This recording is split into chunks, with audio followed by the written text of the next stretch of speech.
When you're ready to pop the question, the last thing you want to do is second-guess the ring. At BlueNile.com, you can design a one-of-a-kind ring with the ease and convenience of shopping online. Choose your diamond and setting. When you find the one, you'll get it delivered right to your door.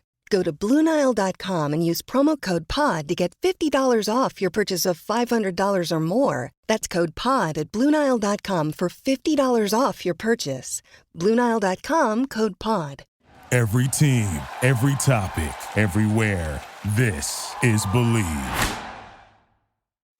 Last year, It's happened! they went and took it. He struck him out looking! This year, The Texas Rangers win the World Series! they're here to run it back. It's over!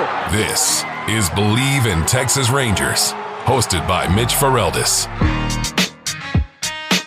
Hello, everyone, and welcome into another edition of Believe in Texas Rangers. We are fresh off of another series, and because there's no breaks in this 17-game stretch for the Rangers, we're right into the next one.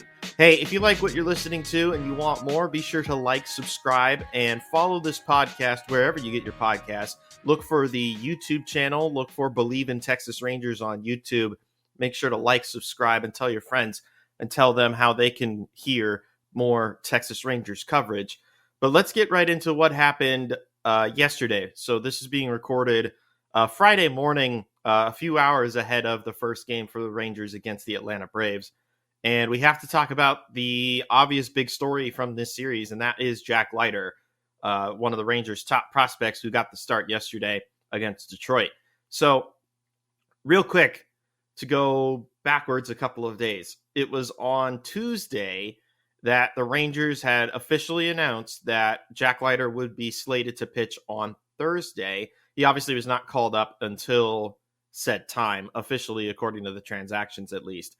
But it was announced on the Tuesday ahead of John Gray's start, I believe it was, that Jack Leiter was going to be making the start on the Thursday. And it's funny because on the previous pod, we had discussed, maybe this could be something that happens in a couple of months. Maybe if he keeps rolling the way he is down in Round Rock, we could see him by then.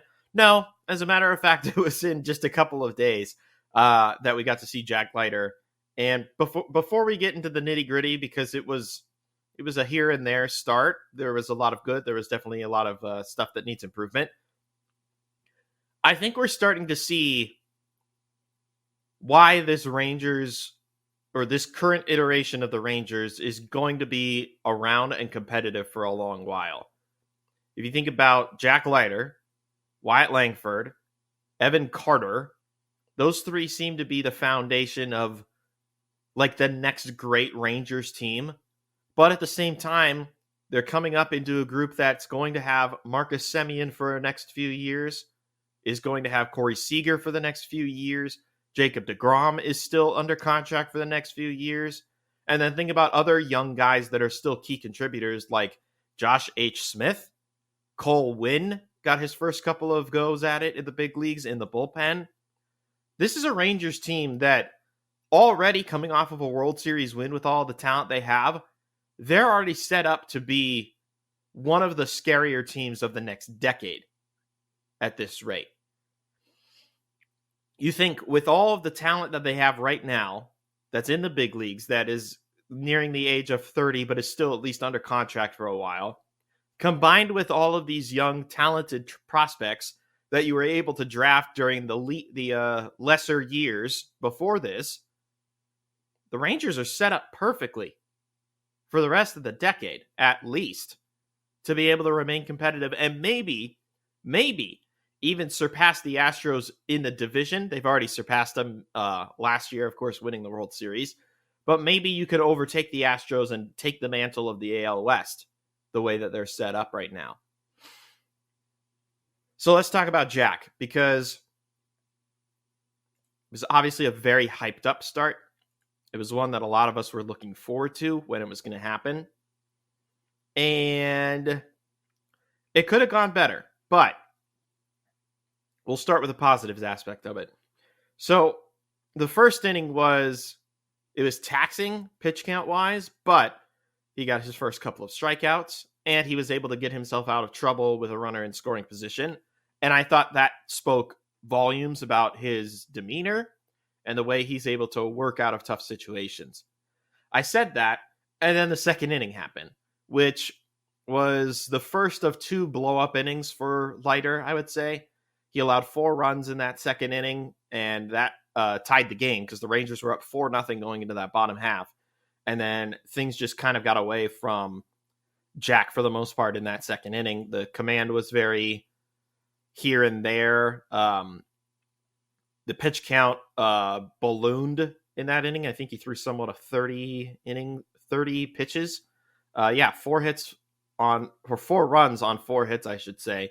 Started with a leadoff walk. He didn't get his first out until the 4th batter of the inning, and by then 2 runs had already scored. It was a very taxing inning for Jack, and the bullpen had to get started early. I think Austin Pruitt was warming up, and you're wondering, oh, great, so this is a less than ideal first start. But then he had a really good bounce back 3rd inning where he went 3 up, 3 down. You're thinking, okay, maybe he's settled in a bit. Maybe he's figured the perfect pitch mix, or maybe it was just that point in the lineup, the part of the lineup that he was in that made it less difficult for him to get through. And then the 4th inning was just as rough as the 2nd inning. So I think we can all agree his 3rd inning was by far his best inning because it was 3 up, 3 down. His 1st inning was good, despite the fact that he allowed a couple of runners and the pitch count was relatively high. The 2nd inning was very rough for Jack. The 4th inning was just as rough. He was able to get the first 2 outs, but then Riley Green doubled, and it essentially became a triple because Leody Taveras kind of misplayed the ball, and as a result, it bounces off the wall, and Green is able to go all the way to 3rd on that play. Or am I no, I'm sorry. That was the Kerry Carpenter hit to center field. Apologies about that. But yeah, Green gets on, and then Mark Canha walks, and then Kerry Carpenter brings them both home on a slight route adjustment misplay by Leody Taveras. Like, if he catches that, the inning is over, and that's normally a play that Leody makes, and he just wasn't able to make it in that instance, and that kind of was one of the bigger differences in this game. That's what helped keep the Rangers in it. The very next batter, Spencer Torkelson, was able to double home Kerry Carpenter, and then at that point, Jack Leiter's day was done. So, if we were to give it a grade, not that I just want to hand out grades all day, but it's leaning like C minus, D plus kind of range. I want to give Jack the benefit of the doubt because it was his first major league start, and he's very young. So there's plenty of time for him to properly adjust to this level of hitting and properly adjust to find his perfect pitch mix and everything else that comes with, being a big league starter. So I'll give him the benefit of the doubt here, and I'll just adjust it, and I'll say a C. There was a lot of stuff to like. The strikeout pitch mix was very, very good. His fastball was reaching upper 90s, which you like to see. The only problem was the command was very, very shaky in 3 out of the 4 innings that he pitched in. And if he's going to be a part of this rotation for a little bit because of injuries to the staff, you have to think that this is something that they're going to work on with Jack on his days off. So overall, not the most ideal first start, but it became irrelevant in the end. The Rangers were able to come back and win 9-7. And more importantly, I have to shout out Leody Taveras because there was 2 instances in which Taveras absolutely redeemed himself for his center field misplay. So in the 8th inning, there was a ground ball hit by Marcus Semien, and Leody Taveras is caught in a rundown going from 2nd to 3rd. And somehow, some way, he's able to duck and avoid the tag by Urshela and get into 3rd base. And if he did not do that, then Corey Seager's grounding into a fielder's choice would not have scored any run to give the Rangers the necessary insurance. And that run was Leody Taveras. And if that wasn't enough, Leody then doubled down in the top of the 9th inning and singled home Josh H. Smith. So in more ways than one, Leote was at least able to make up for the defensive miscue by providing for the Rangers on offense. So that was very encouraging. And I don't know, it's really weird to watch him struggle the way he has defensively to start this year. We saw it a couple of times in the opening series against the Cubs, I remember specifically. And you need his defense out there. Like, that's one of the big reasons why he's a part of this lineup every day, is because he can play really good center field defense. There's just been a couple of times this year already that you kind of shake your head, or you not necessarily throw up your hands, but you just kind of shrug, and you're wondering, why is he making that mistake, or why is he running that route? Other people to shout out based off of yesterday's 9-7 win over the Tigers. 3 home runs in the game after not collecting a single home run in the series to that point. Marcus Semien led off the game with a solo home run. Jonah Heim had a 2-run home run. And then Adolis Garcia added his 5th home run of the year, a solo shot that came in the 3rd inning. So the Rangers were able to do a lot of damage early on, and also able to recover late as a result of surrendering a few extra runs to Detroit. So let's really quickly recap the rest of the games, and then we'll look ahead to Atlanta. So the week started, there really was 2 Texas Rangers debuts. The first game of the week was Michael Lorenzen's debut. And I think I'm also going to give this performance a C, out of respect to the fact that he at least gave up 0 runs, but there's other aspects here. Michael Lorenzen finished with 5 innings, 3 hits, no earned runs, struck out 4 on 79 pitches, but he also walked 5 batters, which is less than ideal. The benefit, however, was that Lorenzen was able to force 3 double plays in consecutive innings, as a matter of fact. Lorenzen was able to force 6 total ground balls of 8 batters that either forced a ground ball or a fly ball out, and 3 of those 6 ground balls became double plays. So I'll give Lorenzen the benefit of, he was able to throw a good pitch mix that was able to get him out of the inning and get him out of trouble. And obviously the Rangers needed to get out of trouble. They scored just 1 run in this game. But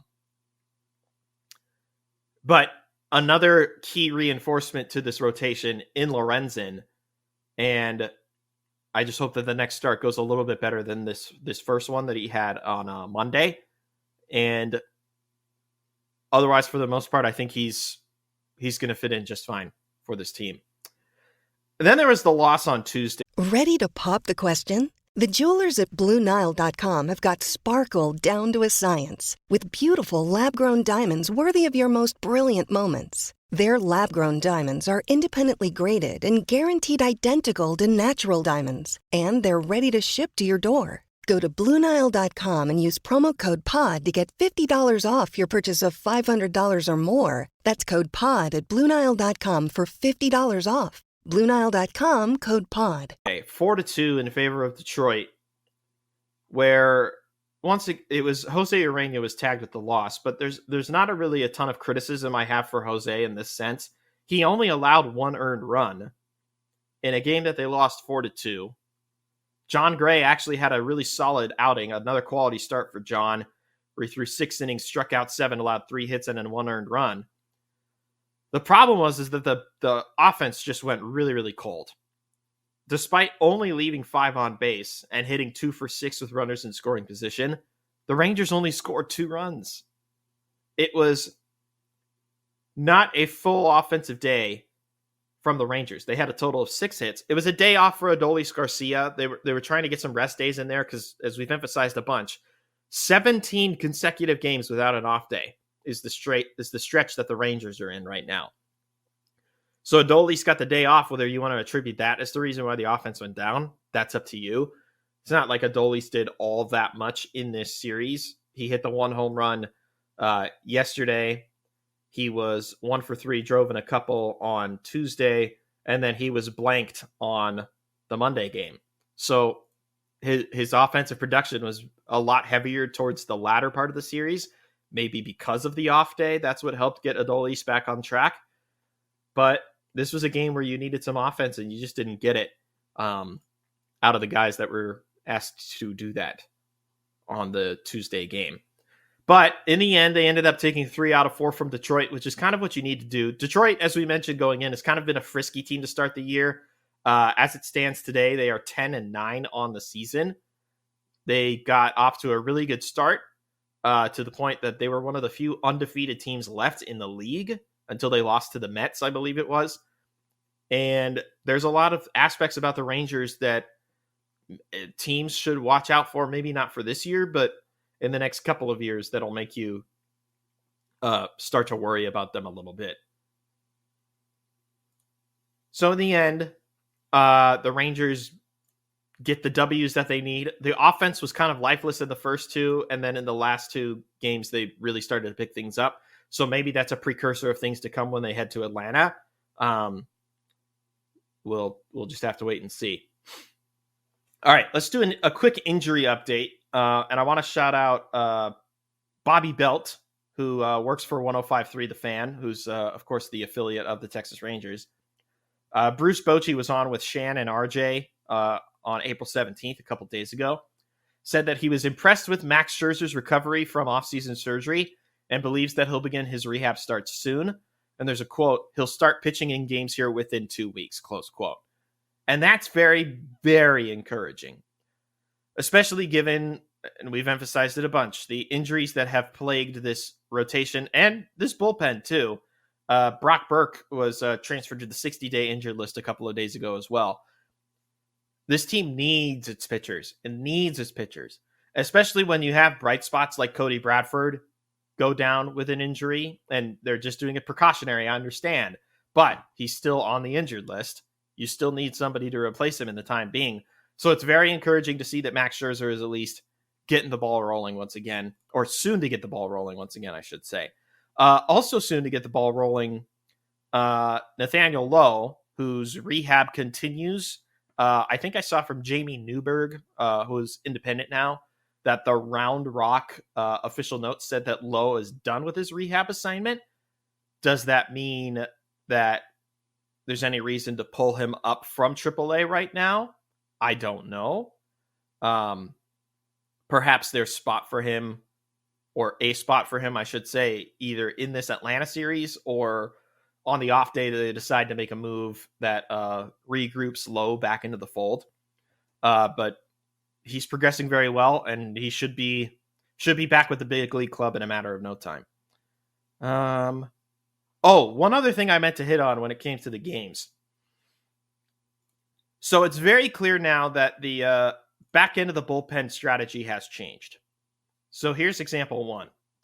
In the win on Monday, Jose Leclerc pitched 2 innings in the 6th and 7th innings.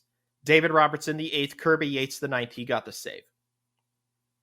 The next example, in the 5-4 win, Jacob Latz was first to pitch after Dane Dunning, and then Austin Pruitt.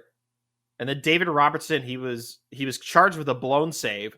And if not for Josh H. Smith's go-ahead RBI in the top of the 9th, we maybe are talking about this differently. And as a result, Kirby Yates got the win in this one, but it was still set up for him to get the save. And then the same kind of line happened in the game yesterday. Urania was the first out of the pen, but he had to eat a lot of extra innings for Leiter. And then the 8th inning, it was Leclerc. He could not finish the 8th inning, and they went to Kirby Yates to get the final 4 outs for the save. So remember I think it was a week ago or so, when Bochy was asked about any decisions to make on the back end of the bullpen, and he said he wasn't too concerned about it, or he said something to that ilk. I guess he was concerned about it because Kirby Yates is this team's closer now. He's collected 2 saves in 4 games.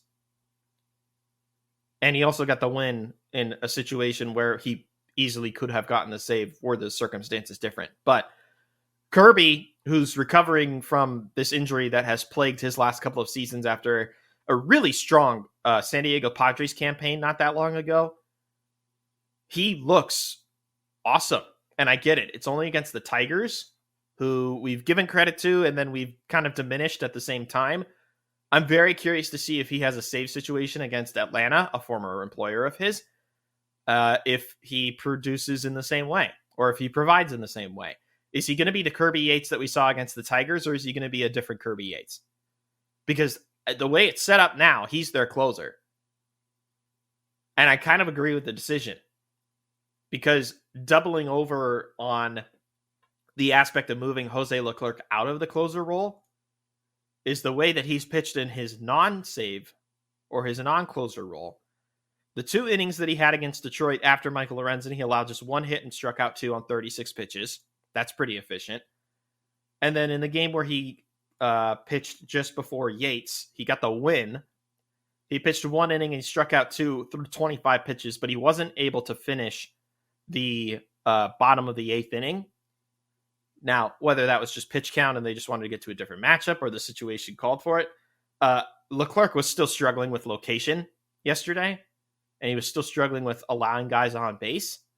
But he's working the ERA down. He's looking a lot cleaner in terms of his delivery and where he wants his pitches to go. So a lot of signs pointing positive for Jose out of this closer role that he was in. I think it just fits to have Kirby Yates in that role right now. All right, let's do a really quick Wyatt Watch. He played in just 3 games of this 4-game set. He collected 2 hits in 10 at-bats, or 11 at-bats, excuse me. He scored twice, and he drove in 1 run, walked a couple of times, struck out 4 times. And that was something that we had applauded Wyatt for, was his ability to not strike out all that much. This was a series where he definitely struggled with the strikeout pitch.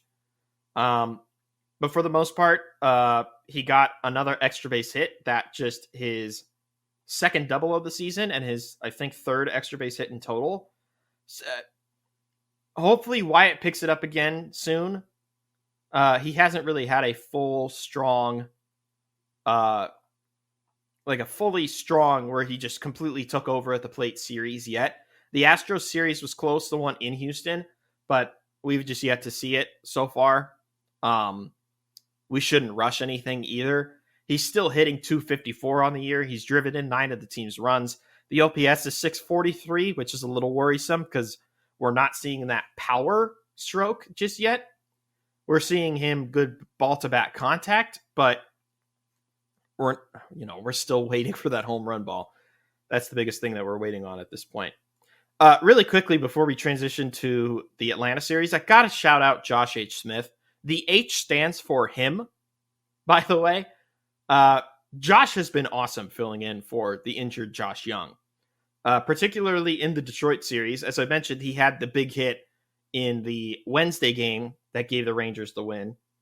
He also had a 1-for-3 outing yesterday. He scored twice and was able to get on base a couple of times. Josh Smith has been excellent in terms of what he's been asked to do when a key starter has been down. And in 50 at-bats, he's hitting .320. He's driven in 10 runs, and he's got an OPS of .833, which is easily league average. He's kind of been sneaky, like fighting his way into a permanent spot in the lineup almost. I don't know if he's going to get it when Josh Young returns, but for right now, he's giving the Rangers everything that they need. He's working good at bats. He's getting on base. He's driving in runs. We know he's got the speed, and the defense is not beating him up yet, which has been really important to see. So I just wanted to shout out Josh H. Smith. Before we wrap things up and we look ahead to Atlanta, who, they're the formerly best team in the National League this past season. As I'm working to pull up their records so far this year, they're 12-5. I think that tells you everything that you need to know about how Atlanta's done and how they've carried over from year to year. Hasn't been a ton of Ronald Acuna Jr. He just recently hit his first home run of the year. It's been a lot of everybody else, like Matt Olson and Austin Riley. Michael A. Harris, I know, has been a big part of it. The real guy who's been an absolute catalyst for this team's offense to start the year has been Marcell Ozuna, who slugged 8 home runs, and he got another one in their sweep over the Astros. By the way, thank you, Atlanta, for that. But Marcell Ozuna is off to a ridiculous offensive tear to start the year. He's going to be a guy that Rangers pitching is going to have to watch out for and going to have to pitch to properly, because the month that he's having right now, it's one of the months that you just absolutely want to avoid giving him anything to hit at all costs. I mean, in 71 at-bats, he's hitting .352, 8 home runs, 23 RBIs, and he's OPSing 1.135. Do not give this man anything to hit, or he will punish you. The probable matchups. Tonight's game, which Friday is which I'm speaking about, Andrew Heaney will get the start against Chris Sale. And then on Saturday, it'll be Nathan Eovaldi against Charlie Morton. And then it will close Sunday with Michael Lorenzen against Darius Vines. The big thing to note about Atlanta is they've lost starter Spencer Strider for the year to UCL repair. So they have no more Strider to lead that rotation, but they've still got some really strong arms. Their bullpen seems pretty set in terms of setting up their closer, Raisel Iglesias. So don't get in a situation where you have to face Iglesias because it could bite you. I know there's familiarity with him given his time with the Angels, but Iglesias is one of the better closers of the past 5 years at least. I will point this out too. If you're hoping to watch this game on television, I hope you have an Apple TV Plus account, because this is an Apple TV Plus game, this Friday night game between the Rangers and the Braves. Makes sense. It's a very much a marquee matchup against the reigning World Series champions and the team that was the best in the National League last year, won over 100 games. I wish there was a better way to be able to distribute these games to the fans. I think it'll still be available locally, if I'm not mistaken. I forget how the partnership works, but I believe that, having Apple TV Plus is your best bet in order to watch tonight's game. Or you can listen to the call on the great Rangers radio feed. I know they do a great job. I'm not sure if Eric Nadel is with them, traveling with them. He wasn't in Detroit, so I'm not sure if he's with them in Atlanta, but still a good crew. And then I know Jared Sandler does a great job with the analysis. So a lot of great options for you in terms of consuming these games. But that's going to do it for this edition of Believe in Texas Rangers. We will be back after the Atlanta series is through to recap everything that happened in the A and talk about how the Rangers will utilize their off day before they get set to host the Seattle Mariners coming back to Texas. So I almost screwed up the ending. Well, I did screw up the ending. So until next time, believe in Texas Rangers.